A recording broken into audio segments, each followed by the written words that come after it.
Paul Kagame prit la main dans le sac et oui, il ne peut plus dormir à cause de ça. Sanctions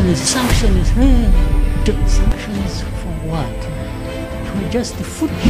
Après avoir nié plusieurs fois que le M23 n'est pas un supplétif de l'armée rwandaise, cet élément va vous faire changer d'avis. Paul Kagame a soigneusement et à plusieurs reprises nié toute implication dans le conflit. Ce problème n'a pas été créé par le Rwanda et ce n'est pas le problème du Rwanda. C'est le problème du Congo. Le M23 n'est pas composé de Rwandais. Le Rwanda a-t-il actuellement des troupes, ne serait-ce qu'une, dans l'est de la RDC? Je ne sais pas. NBC News a obtenu en exclusivité 3 ans de rapports de renseignement confidentiels et des images de surveillance. Ils nous ont été remis par des sous-traitants militaires engagés pour fournir du renseignement aux forces congolaises. En utilisant des rapports d'incidents supplémentaires provenant des forces de défense du Rwanda, RDF, des images satellites et des entretiens avec des combattants, nous avons pu reconstituer le récit de la guerre secrète menée par le Rwanda. Pour la première fois, nous pouvons voir comment le Rwanda a établi des bases avancées sur le sol congolais, comme cette base située à près de 65 km de la frontière, qui servait à armer, former et commander les alliés du M23.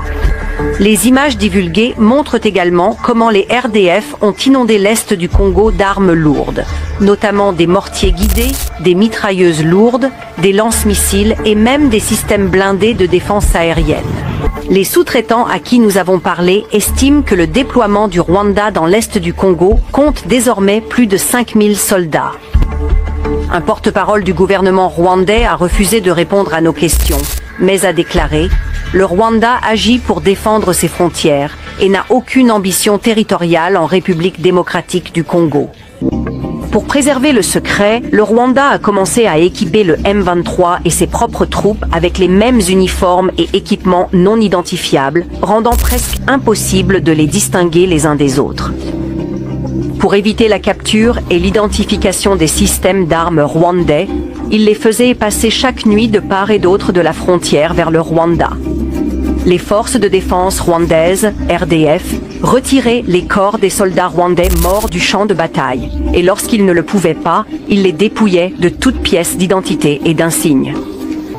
Les gouvernements occidentaux sont au courant de l'implication du Rwanda et l'ont déclaré publiquement. Mais malgré cela, le Rwanda continue de recevoir une aide internationale, y compris un financement militaire pour ses missions de maintien de la paix de l'ONU.